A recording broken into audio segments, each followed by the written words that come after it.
Hey everyone, it's Emma. I'm back for session 3. I'm aware it's been quite a while since we saw each other. Some of you I haven't even seen. You just see me on the recording. And I'm going to share with you, if it's okay, the project that I've been working on so that you can at least take comfort in knowing that something very important has been going on. Hopefully that is going to have an impact on young people. I've been commissioned to create a curriculum and a syllabus for secondary schools in Essex, yoga for anxiety.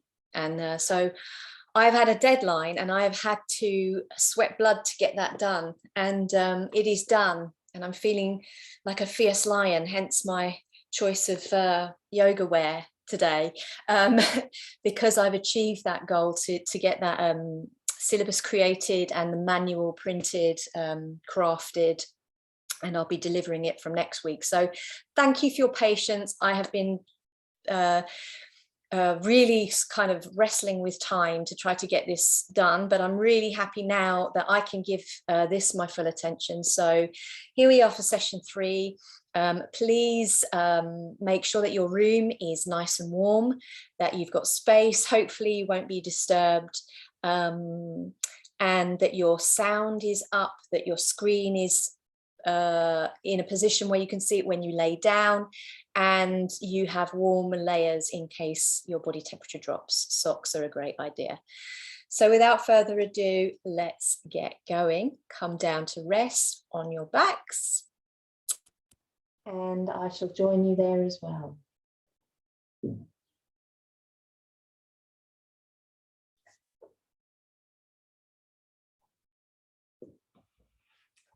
So take a nice rest on the ground. Come to lie down on your backs. If you have lower back pain, you can of course bend your knees and place your feet flat and rest your knees inwards if that is comfortable for you, to take any pressure out of the lumbar spine, because when we lay our legs out long, the pelvic tilt position is affected, can be affected, and for some people it pulls the pelvis into a anterior tilt, which can shorten the muscles in the back and compress the bones in the lumbar spine. And so contrarily, if you bend your knees, you can see that the position of the pelvis naturally just rests a little bit in the opposite direction. It tilts a little bit posteriorly. So that said, there is the human anatomy, there should be a little tiny little arch always in the lumbar spine. We don't want to be rounding that back too much, but take your position, whichever position allows you to most let go at this time on this day, in whatever situation you find your body in. Close the eyes and take a moment to allow your body to settle into stillness. And as your body settles into stillness, it is likely that it will take your mind some time to catch up with the body. Noticing if the mind is still on a zip line in the next room or the next village or wherever. And when you notice if your mind has gone on a zip line somewhere else or still hooked into something somewhere else, you can begin to call your awareness back into your body by observing sensation. So bringing your awareness to the feeling of touch between the body and the ground. Noticing where can you feel the ground rising up and making contact with the earth, Where can you most clearly feel that in your body? Through the back surfaces. And you might even kind of name for yourself those locations. So for me, it's my upper back, my calf muscles, and my buttocks. What about you?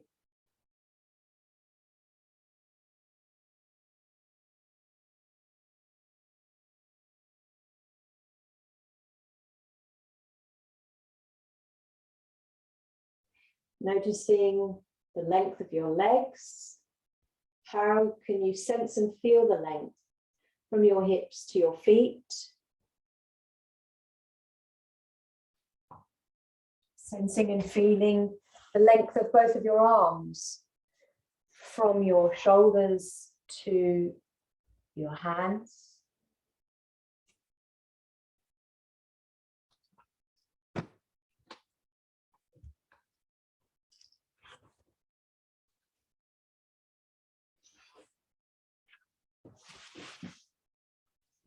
And sensing the length of your spine from the base of your skull to your tailbone.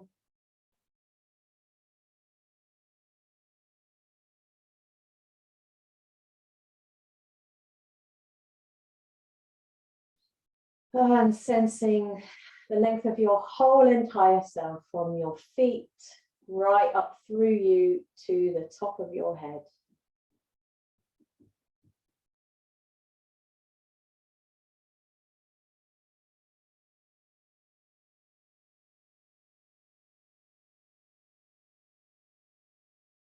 And then bring your awareness to your breathing.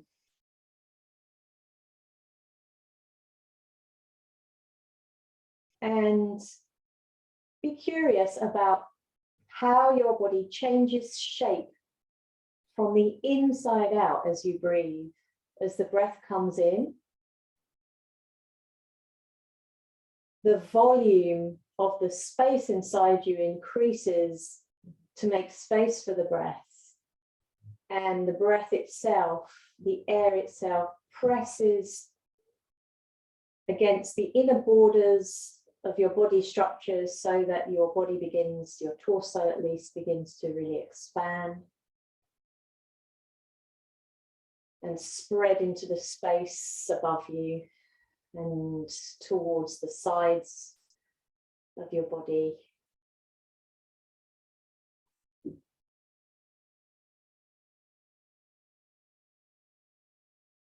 And feeling and sensing the way your body changes shape again as the breath goes out. Sinking, softening, shrinking inside, becoming more slack, less outstretched.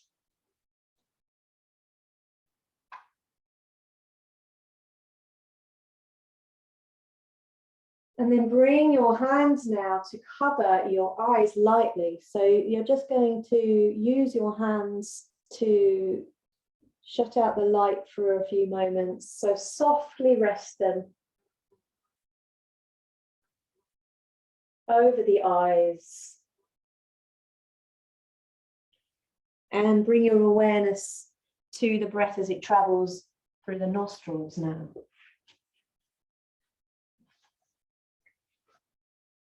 Feeling the flow of your breath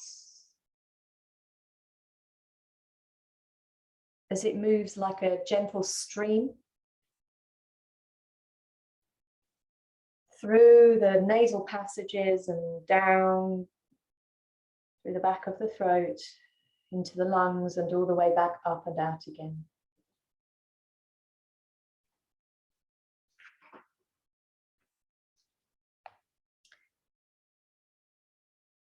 So today, the invitation is to let your breath flow with spontaneity as we walk towards ourselves, kind of metaphorically speaking, we walk towards ourselves exactly as we are. So this is a theme that we've been carrying through every week. This theme of perfectly imperfect. And Wabi Sabi is the practice of appreciating the beauty in imperfection. And, you know, even heralding it, celebrating it, lifting it up in our concept of good and bad, right and wrong, lifting imperfection up to celebrate it as something very special and worthy. Relaxing your hands down by your side now. And letting go of any need to orchestrate the breath, to control or manage the breath, but just allow your breath to be organic and free. And that may mean that sometimes you do take a deep breath, but not with an attitude of forcing or controlling, with an attitude of celebrating, of welcoming the breath to deepen, because intuitively the body is ready and wants to take a nice deep breath. We're just listening in for those tiny little impulses where the nervous system and the body naturally wants to take a refreshing deep breath.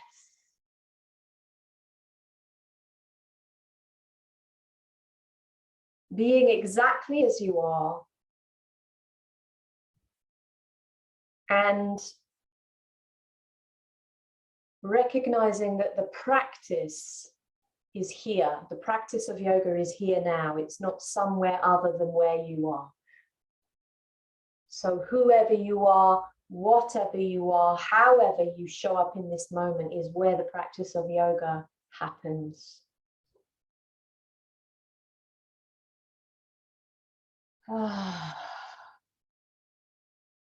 And then as you let go of the weight of your skull and allow your head to slowly begin to roll a little bit from one side to the other, letting the back of the head lean into the ground, and the sensation of contact moves across the round dome-like shape of the back of the head, and the soft tissues of the scalp can begin to melt and relax a little, release a little as this pressure massage happens. Only going slowly, so don't get dizzy, go slowly and even slower than you think you need to go, or even slower than your body has naturally happened. Go slower. And as we do this, can we become the empty space in which everything is happening?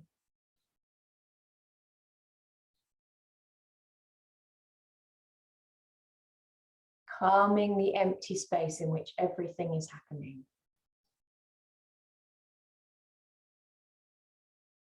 So there may be sensations, there may be thoughts, there may be memories, and all of it happens within the empty space of you.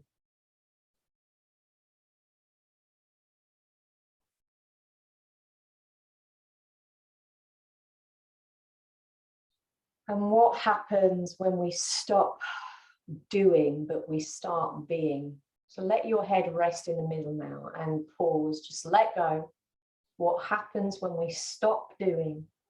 What surfaces?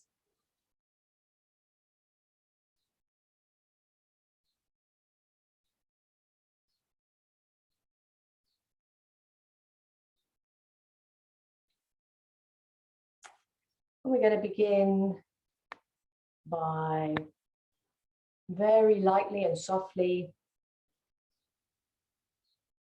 floating the arms away from the floor towards the sky, all the way up and back behind your head, only as far as feels comfortable.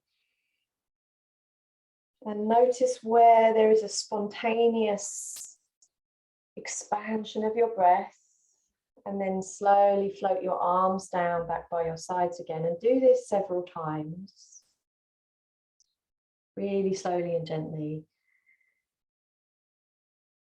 not trying hard. Of course, there's a little bit of effort, but not trying very much at all, and noticing sensation.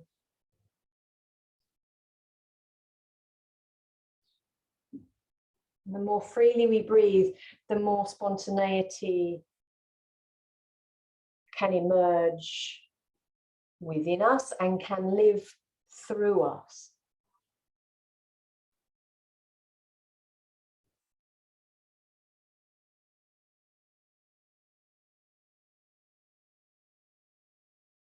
So we never truly know what's going to happen next, do we?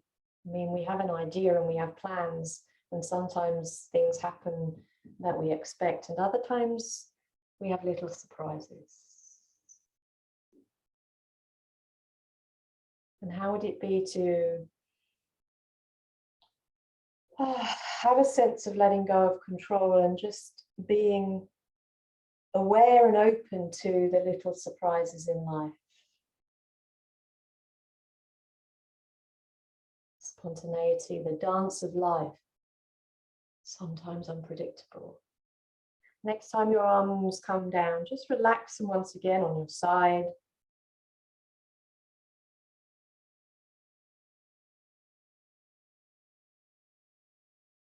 Allowing your breath to be free, unplanned, unscheduled, and unpredictable.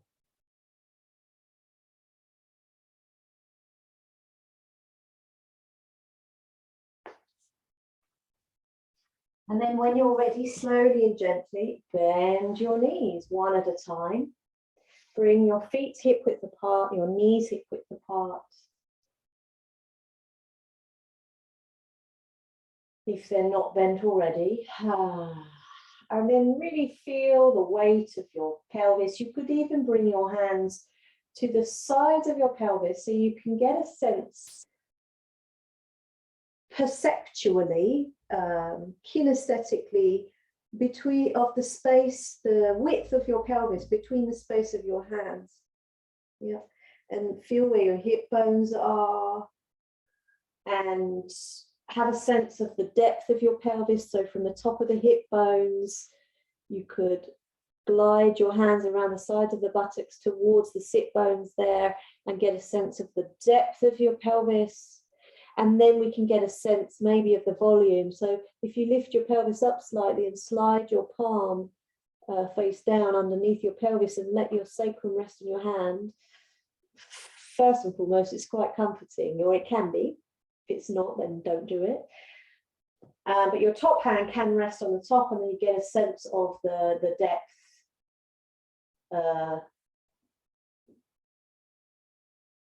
from the front to the back of the pelvis. Let the breath deepen organically. Maybe it finds its way down the spread of your breath response in your body, like a wave, maybe finds its way down into your hand.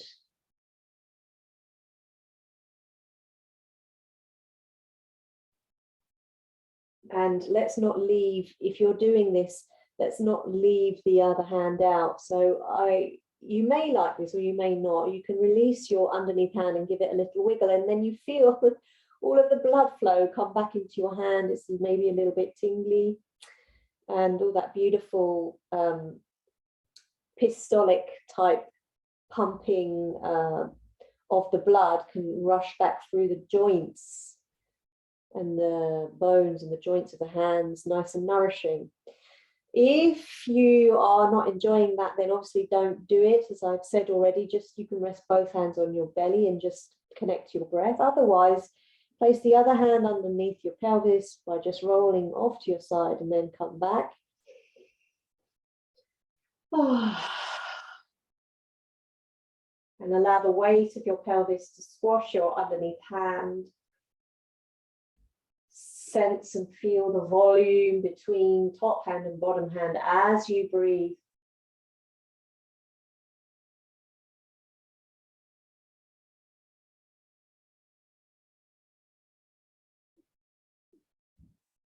Yummy. Process of calling the mind towards sensation really is about presencing your awareness in the body itself.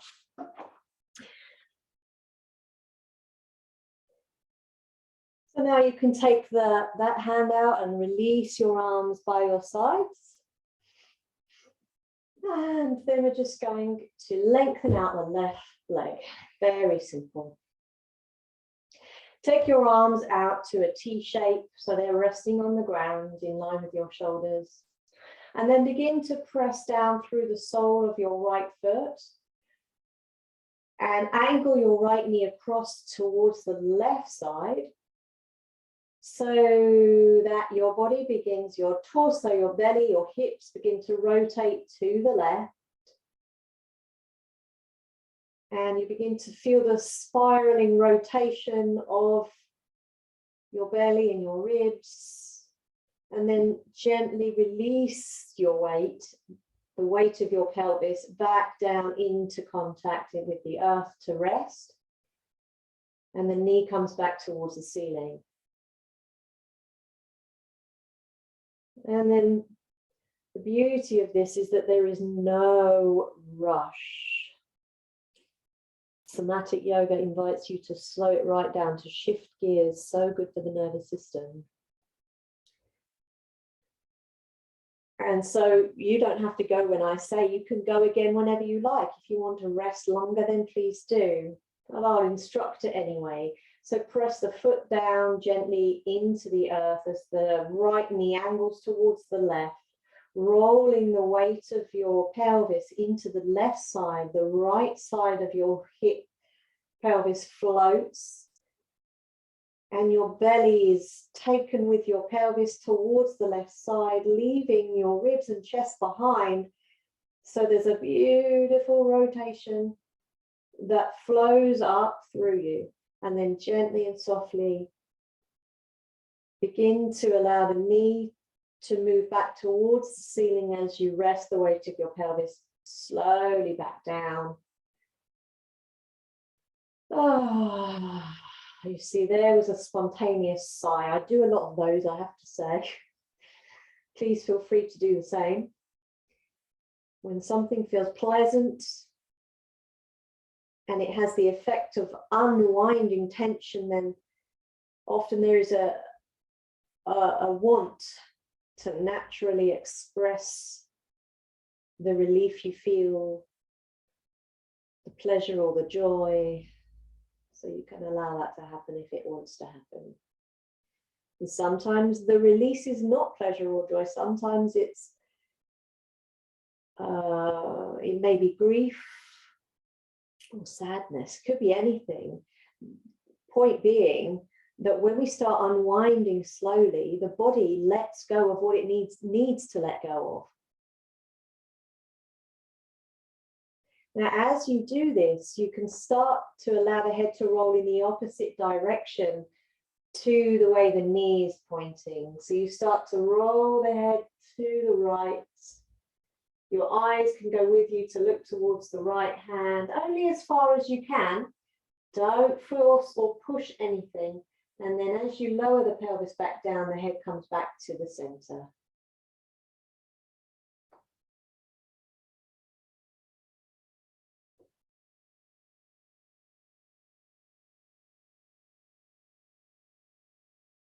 Making minimal effort as you move, but notice the sensations along your spine. So let your awareness climb along the embankment of the musculature along the spine. Sensations that flow like waves through your body.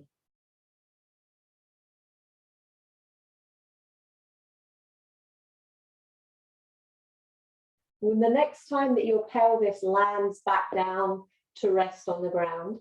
Take a moment here for nothing, just pause.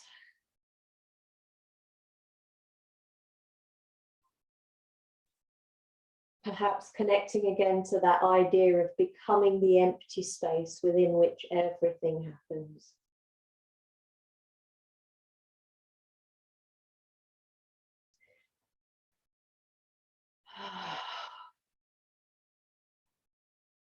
When you're ready, we're going to begin the movement again. It's the same movement, but this time your long leg is going to participate.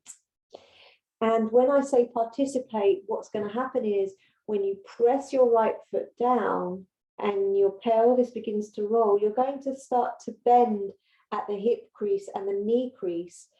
Let the left leg stay flopped out to the side and slide your heel up towards the groins, only as far as it wants to go.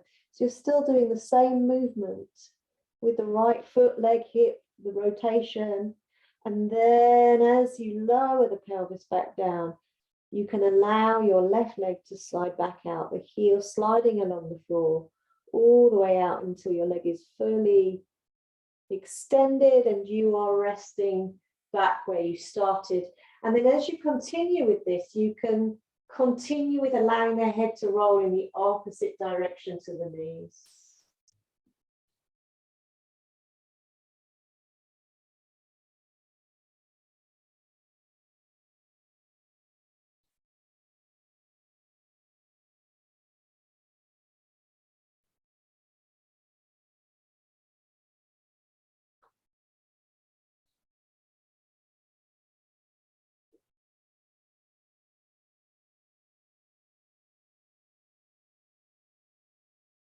It's like almost like your body becomes many undulations of waves, the same way that you think we can see the many reverberations, ripples and waves on the surface of the ocean. Lots of different sort of parts of you moving, rolling, spiraling.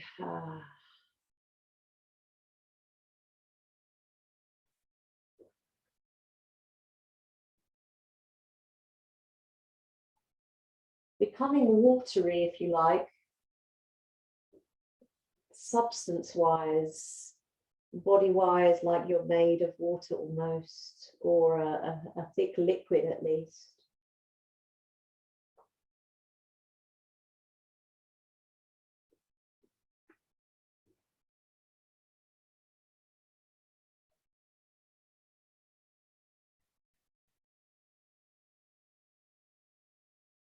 And when you finish the next one, don't rush, take as long as it takes.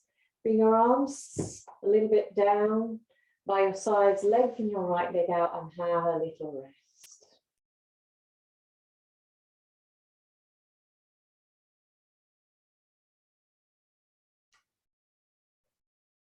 And maybe notice how your right side feels, the whole of your right side and the whole of your left side feels in comparison to the right.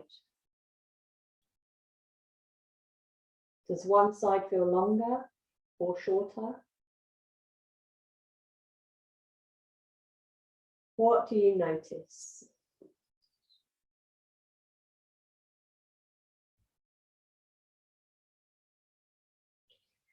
Maybe you notice particles of sensation. So we call life force in yoga prana, prana shakti. So maybe you can sense particles of prana all through one side more than the other, perhaps. Doesn't matter if you don't.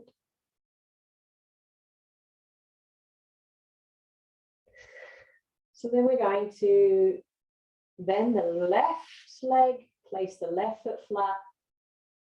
And once again, going to the other side now, we're going to start by simply pressing the left foot into the ground, angling the left knee across to the right, pouring the weight of the pelvis into the right side of your body.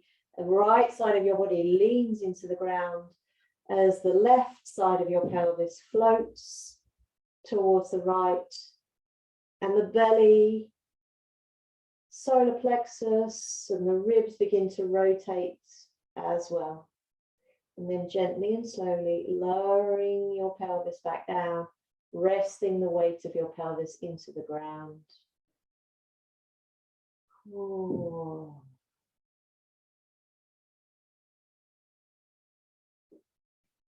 Going slowly but smoothly. So continually, fluidly moving. Unless you want to rest, you're welcome to any time. But otherwise, it's a smooth, fluid movement so that you really can, in real time, experience moment to moment shifting of sensation.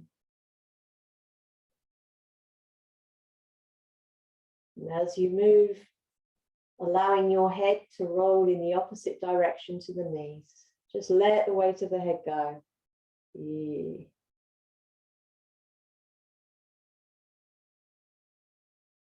And as you return, pelvis back down, and parts of your back come into contact with the ground again, notice where and how that feels as your back rests more and more and more back into the support of the earth, like a little massage you get as you move to and fro into the movement, to the apex of the movement, and then like the peak of the wave, an ocean wave, and then the ocean wave softly begins to fade again as the body comes down, dissolving, petering out. Back into the ocean floor you go. Landing.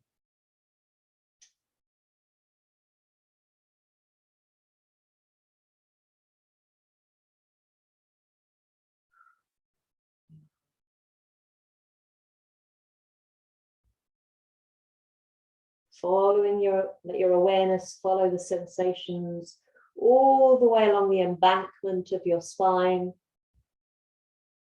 musculature there, and in the bones and joints and ligaments of your whole body.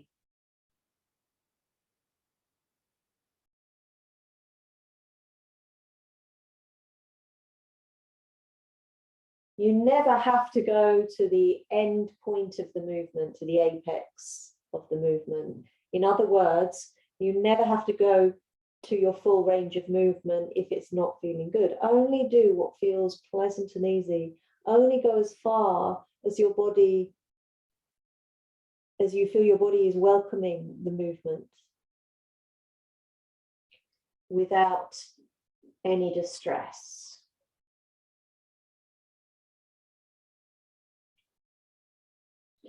So in this type of yoga, we move away from perfection. We move away from reaching an end point in terms of the shapes that we inhabit. We don't have to end up in a particular posture or shape. There is no such thing as an end goal here.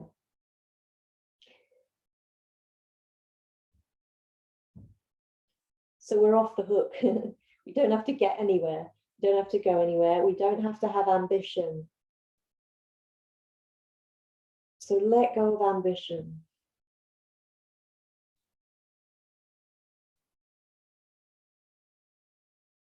And just let your body speak to you through sensation, moment to moment, for the sake of it. You know, you're having a conversation with your body through sensation. And that is intimacy. That is self-connection. What's happening as we nourish that kind of intimacy is the brain and the body are becoming more and more connected, more and more friendly and reciprocal, more and more working together for the good of the whole, your whole self.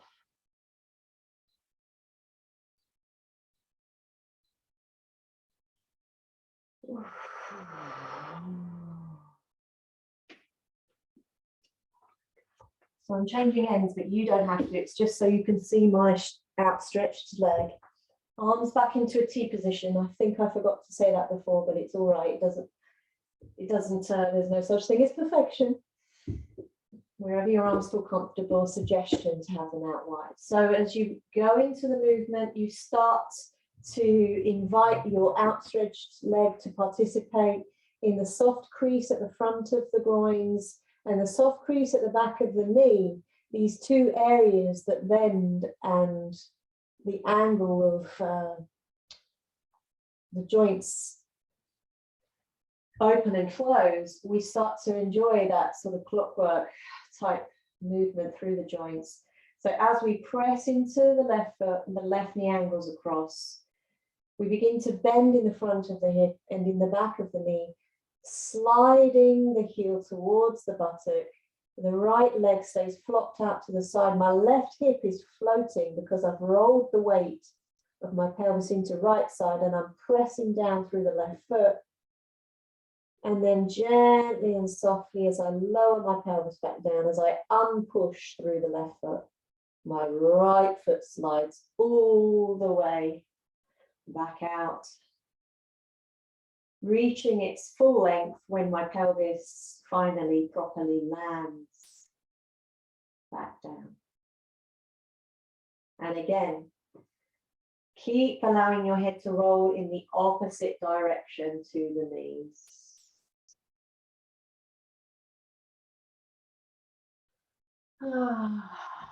Slowly and smoothly.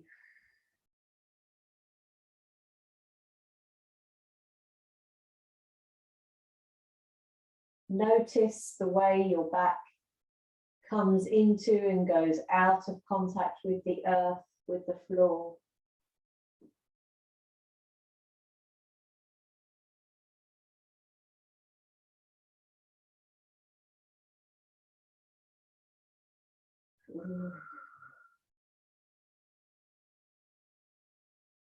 You can be curious as well about the same experience through the back of the pelvis, buttocks, sacrum.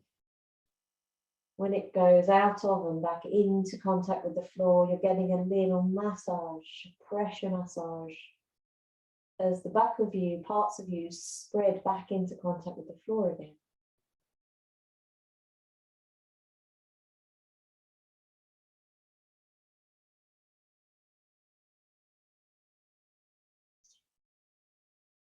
Just check in with your shoulders. Just see that you can, they're dropping back, you're really relaxing shoulders into the support of the earth. Quite often in movements like these, we automatically tense in the shoulder joints, shoulder and upper back. What can we do to maybe let go of any tension that we notice in the shoulders or the jaw or the face? Anywhere, really.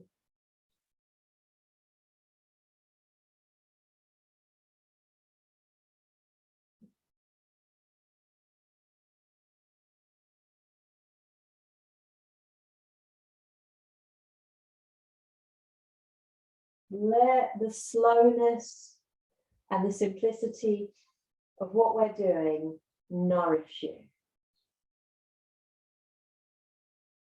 It's an opportunity, a luxurious opportunity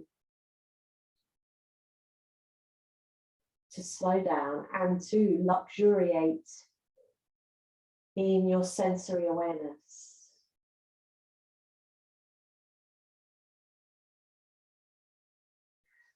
And then gently, the next time you find yourself back in starting position, let your left leg slide out long, bring your arms somewhere down by your sides, a little gap between the body and the ground, and take a good long rest.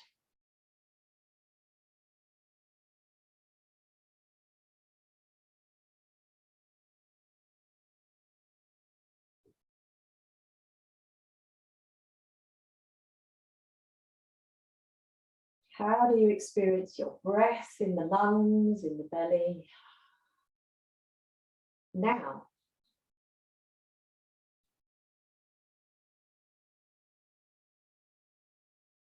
Checking in with your left side, your right side, the whole of your right side, the whole of your left side.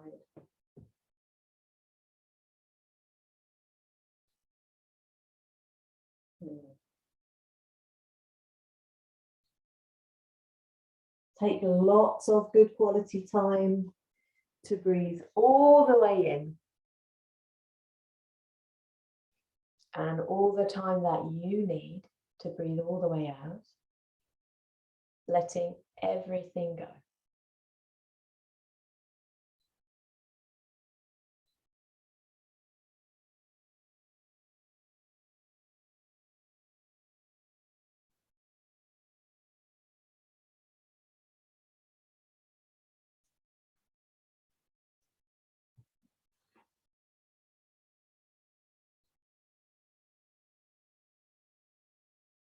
Be the empty space within which all things arise and pass away.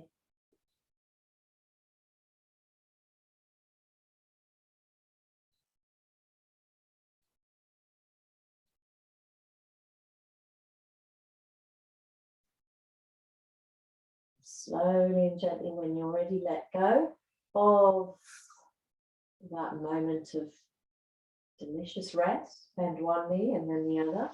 Place the feet hip width apart, the knees hip width apart. And let's visit a good faithful movement pattern, the arch and the curl of the pelvis. So when you're ready though, it's don't forget this is another invitation to let movement organically happen rather than to push or control too much. So start with the breath, always start with the breath when you're looking for authentic movement that doesn't jar or doesn't cover up weaknesses or tensions, because the body is really good at hiding from you even what's really going on with it. So we listen, okay, we listen, and we listen with authenticity by allowing the purity and the simplicity of your breath to be the very first thing, the dawn of your experience, if you like.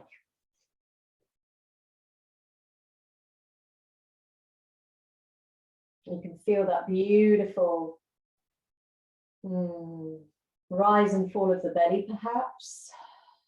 The next time that your breath starts to go out, just start to allow all the content of your belly to dissolve backwards and down and towards the back body, and the back body can melt and spread into contact with the ground, and the pelvis will start to gently tilt under, and you press a little bit through the feet to support that movement. And then as you unpress through the feet and your belly begins to fill again and expand, your tailbone begins to press into the ground. The back of the top of the pelvis begins to float away from the ground. And your lower back arches, a little gap between the lower back and the ground. And then softly again, let the tummy muscles, the organs inside the tummy dissolve and melt into the base of the back body melting into ground. Tissues of the back spreading into contact with the ground, pelvis tucking under. And then letting that go, and let the pelvis roll from top to bottom, the back of the sacrum, tilting forwards. Oh, we go between these two places. And as we move, be aware of the sensations that are flowing through you, especially in the bones and joints of your spine.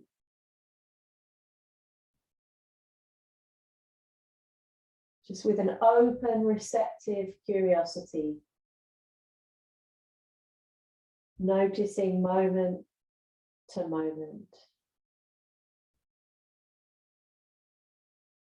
And allowing the flow of your pelvis, sending forces all the way up through your spine, through the vertebral column, like a wave of forces that flows up through the spine, all the way up into the bones and joints of the neck as well.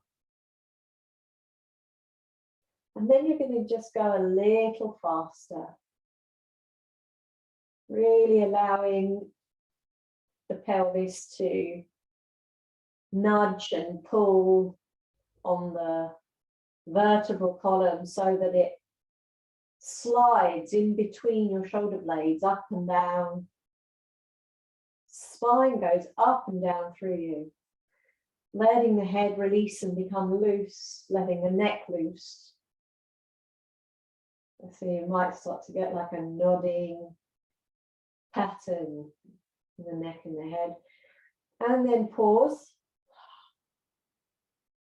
Let that go. And let's slide the legs out again here. Let the hips and the groins relax. Bring the arms a bit further down.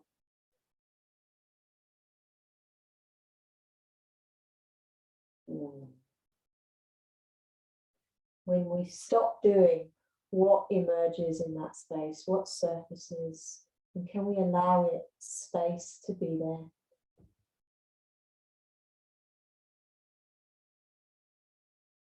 No right or wrong. No good or bad.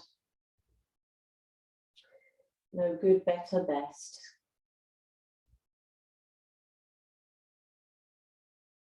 Just is.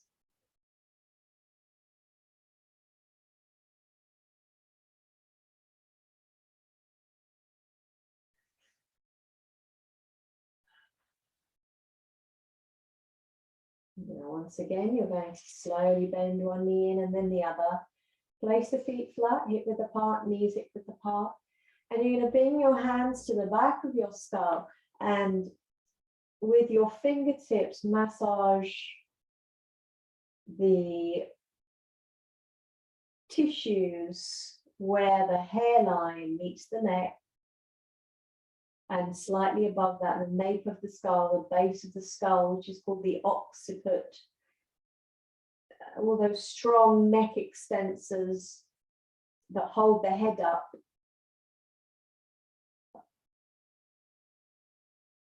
Those bands of muscles along the cervical spine, they're going up into the scalp, the occiput. So massaging there is going to have a nice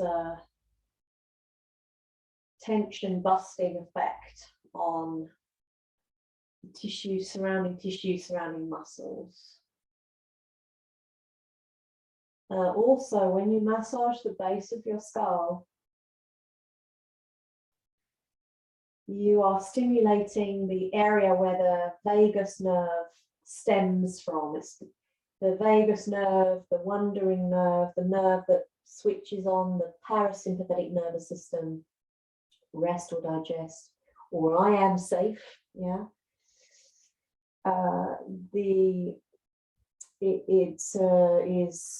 Originates in the brain stem right here at the location underneath your fingers inside, and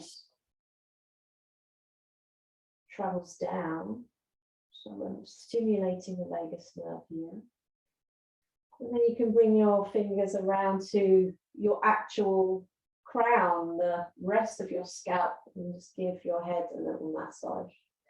So tension, headaches, sometimes they're a result of tension in the neck and the shoulders. The fear response, the stress response makes the shoulders contract and everything around there gets tight and rigid. And that tension spreads up through the tissues into tissues around the head, muscles, tiny little muscles. So just releasing any tension off in the scalp.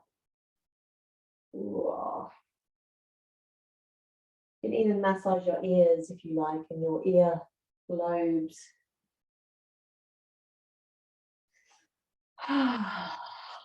Notice any involuntary sighs that occur. Sighing also another sign that another way of releasing tension. The diaphragm does its job, spreads wide, body is relaxing. And then let's bring the arms down for a moment, spontaneous little pocket of unplanned moments for me as a teacher here, because I'd just like to invite you, because it's a good moment to observe the scalp and the brain and the head sensations. Particularly healing for a wounded brain, a splintered, fragmented mind, to bring the light of your conscious awareness on sensations in the head, scalp.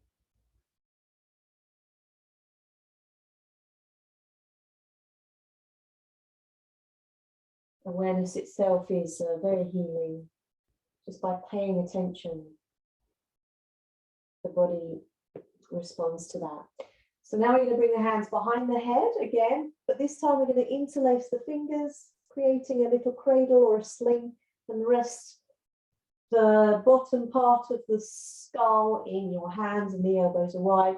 And then we begin to return to the arch and tilt of your pelvis, or flattening the back into the ground. And when you feel the motion is happening organically forwards and back, you get into a little rhythm, your own rhythm. You can start to bring the arms in. So the next time that your pelvis tilts under, your lower back flattens into contact with the ground. Simultaneously, bring the elbows towards one another, carry the head up, and the roundness, flexion that's happening in the base of your spine happens in the top as well, to curl you into a little rounded shape, but it's not a sit-up. It's a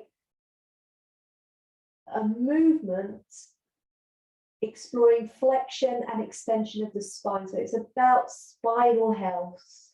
Really feel the parts of your spine that push into the floor as you move, the parts of your spine that float away from the floor as you move. And really let your eyes scan the environment as you come up. Your eyes will scan on a downwards pathway to the space between your knees, and then they will scan back along the ceiling towards the space behind you a little bit as the elbows open wide, wide, wide.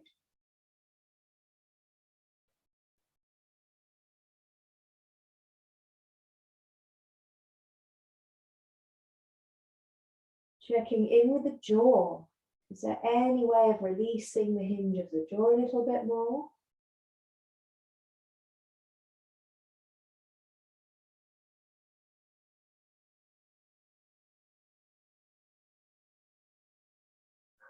Checking in with the forehead, the skin of the forehead. And relax there a little more.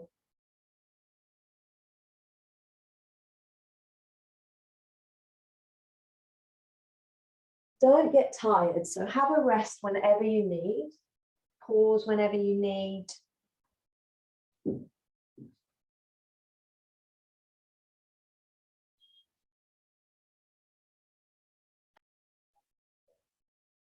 And then let that go. And you guessed it, once again, lengthen the legs out, lengthen the arms out, and have a good long rest.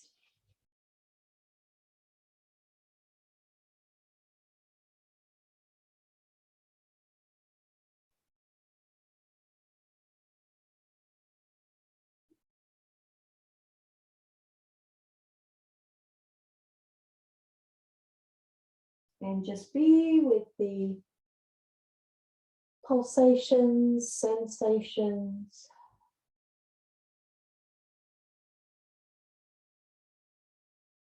Thoughts and feelings, emotions. Be the empty space around all of that.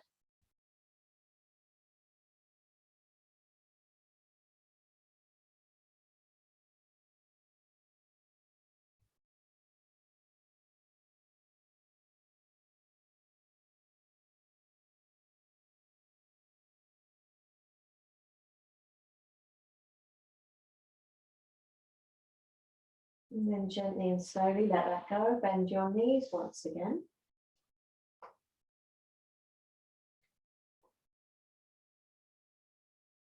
And then you're going to float your knees in one at a time until they're both in. Take hold of your kneecaps. Slowly begin to allow your right knee, your right leg to open to the right side. And see where it stops. Where does it stop? Yeah. And at the point that it stops, start to bring your left knee across to join it and feel the weight of your body rolling into the right side, and the right side of your body getting heavier, the left side floating away from the ground, head rolling with the movement. Go really slowly until you land on your side. And then, once you're here, simply from the hip joint that starts to lift the leg, starts to open, top leg floating, floating, floating. There's a point at which the leg doesn't float anymore on its own. The body starts to turn, chest starts to turn towards the sky, and you start to feel that you're coming from your side towards maybe your back again. The back isn't down yet. And then if you really let your knee open, your hip open, at some point, your right leg will float, carried with the pelvis. As the pelvis rolls, the thigh bone in the hip socket gets carried with the pelvis. Knees are really wide apart at that point. That comes into contact with the floor, and you arrive back to the center, and then gently and slowly draw the knees back together. So you've got that imprint of your center line. Left knee stays on the center line to begin. The right knee opens out. The weight of the right leg in the hip joint tips the pelvis towards the right. The weight of you rolls towards the right. Go really slowly. So we're not trying, we're using gravity and the weight of your bones and joints to roll with very little effort. And we use gravity and the weight of your bones and joints to move back slowly. So we're not trying to make this movement happen. We're just floating a leg, and that floating of the leg from this place sends a whole load of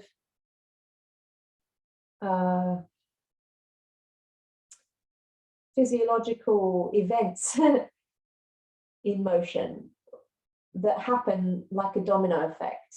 You know, they just happen because of gravity. And you can let the bones and joints of your body roll back onto your back. And then, again, bring those knees together. We'll go to the other side. It might feel different. So see and be curious and playful about how it feels on the other side, rather than making judgments on yourself or making judgments on one side of your body. Can we just be curious and playful like a child, you know? Oh, it's more sticky this side, or it's easier, whatever, you know? Isn't that interesting? So you start to let the left knee go out to the side. Slow it down. The slower you go, it sometimes at first it can start to feel harder. But if you then practice letting go, letting your weight go, letting your weight go, let gravity do the work. Trust your bones and joints rolling. Let your left side lean into gravity as you tip the body weight over onto your side. And then again, the most effort we make is on the return because it takes some effort, some little effort to float that right knee up. But then at some point it catches gravity and it no longer is heavy because of the relationship it now has as it moves through space. It's just dropping. And then the pelvis pulls the left leg up, the hip socket back to the center. You roll onto your back. You don't even have to think about your back doing anything because it just follows, you see, the action of your leg, the weight and the actions of your pelvis, the weight of your pelvis. And this is where we can find a really playful relationship with gravity in the ground. Instead of feeling like we have to hold ourselves up all the time, how can we give in, let go, and play? Play, play, play with gravity. So next time you are in the middle, go back to the right, the first side, and we can start maybe to go a little bit faster, but only if it feels comfortable. If it starts to get clunky, that's a sign that the body is tensing up. And so anytime you want to get rid of that clunkiness, slow down again and reconnect to gravity and make it smooth and soft. But whether you're going slowly or fast, we're going to go to both sides, right side, then the left, from side to side.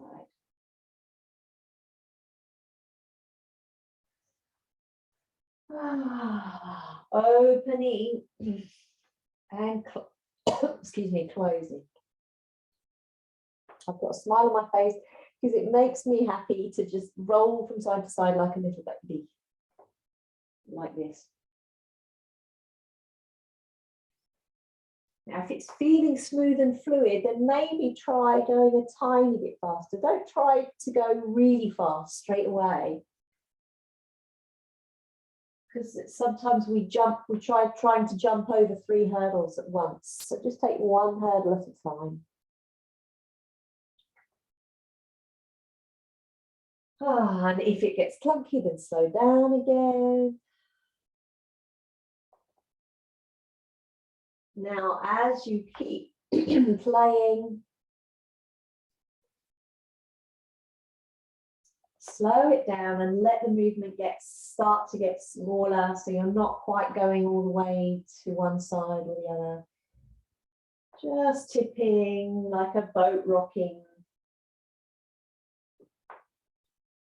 like a ship at sea, rocking from side to side, and then make it smaller and smaller.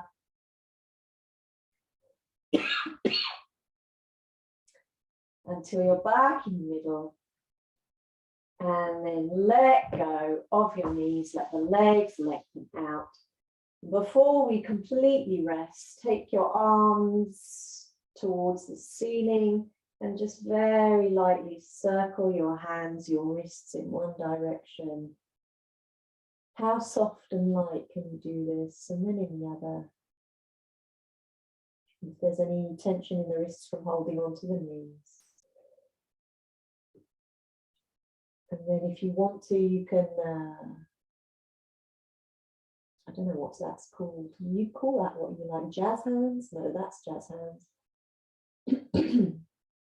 It's flamenco hands. Take an orange off the tree and throw it away. Okay, shake it out, whatever you want, and then place your arms, drop them right back down onto the earth.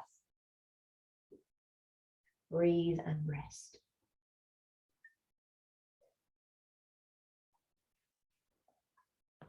Let everything go.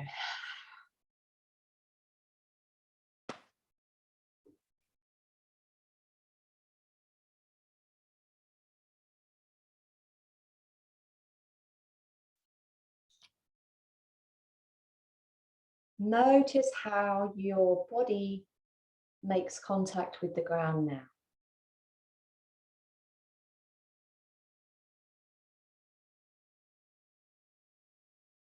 Sense and feel where your body is resting into the ground. And just notice if there's any differences in the way your body spreads along the floor, into the floor, the way the body rests into the floor. Does it feel different? More connected, more flatter or longer?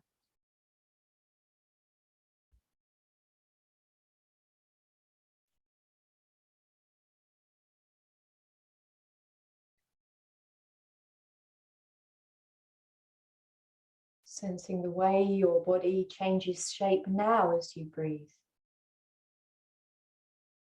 Has that sensory experience shifted, grown in any way, improved?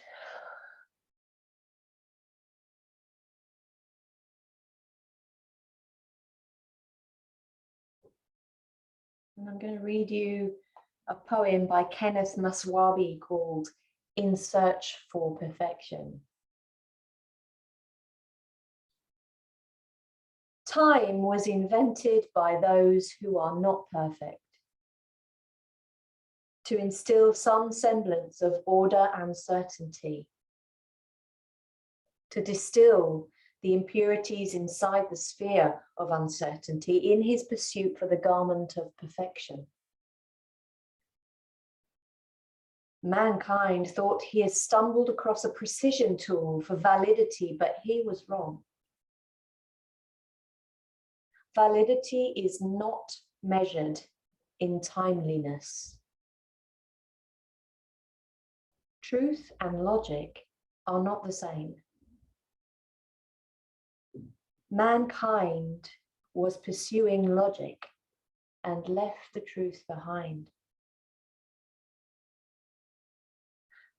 Logic can give a false sense of perfection, while the truth gives the imperfection, gives you the imperfection that is valid. Perfection cannot be applied on the face of physicality. The acidity of the physical environment cannot allow perfection to exist. It's only the spirit that can erect a monument of perfection and dispel the impurities of uncertainty through faith, hope, and love.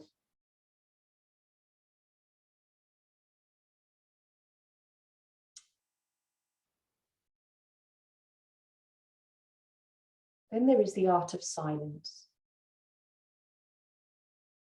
the state of being that is perfect in an imperfect world. The stillness of mind, body, and soul is a rare achievement, especially in a world that has been swamped with logic, a world that puts emphasis on time and space and not the state of being. If you can reach the state of silence within, stillness, you are not far from truth, freedom, and peace. It is the medicine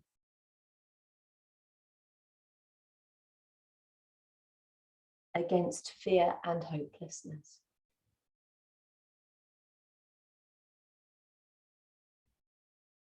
And it is the medicine within which imperfection becomes perfection itself.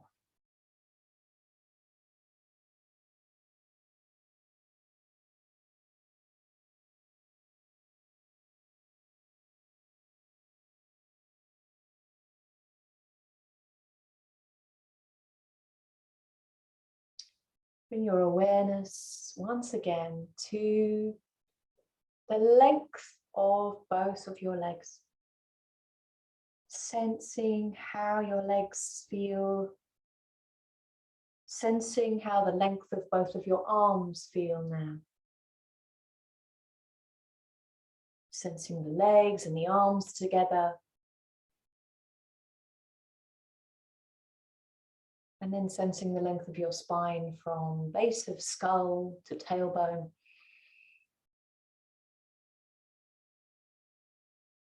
And then from the top of your head to the soles of your feet.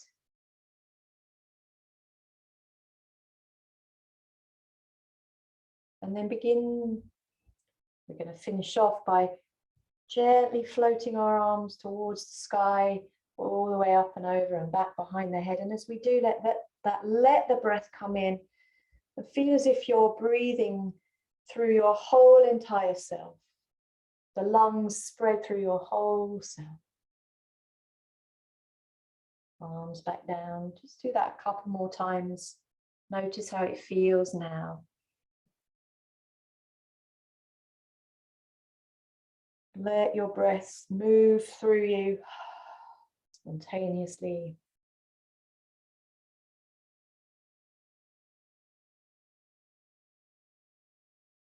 Feel like you're breathing with your whole self.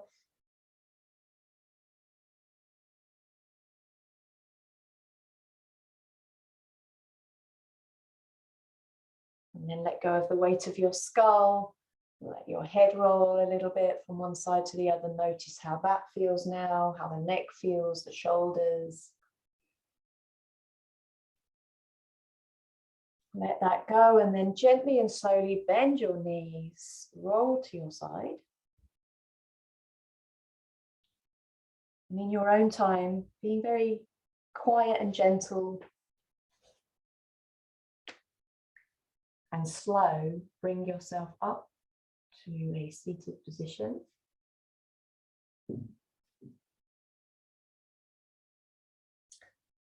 And then we're going to bring the palms together in front of the heart.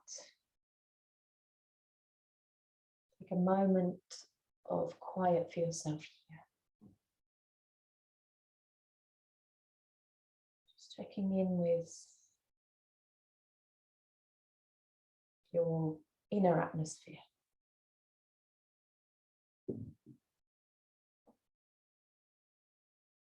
We'll acknowledge and celebrate whatever that is. No good or bad, right or wrong. No good, better, best. With the sound of Om. Deep breath in.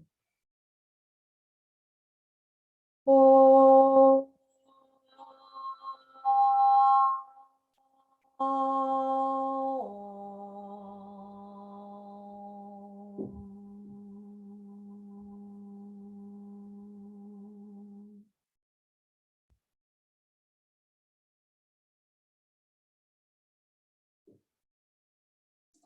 Namaste.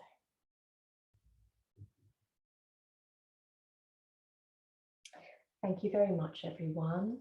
I hope you're feeling some benefits from that practice. Please feel free to let me know, to email me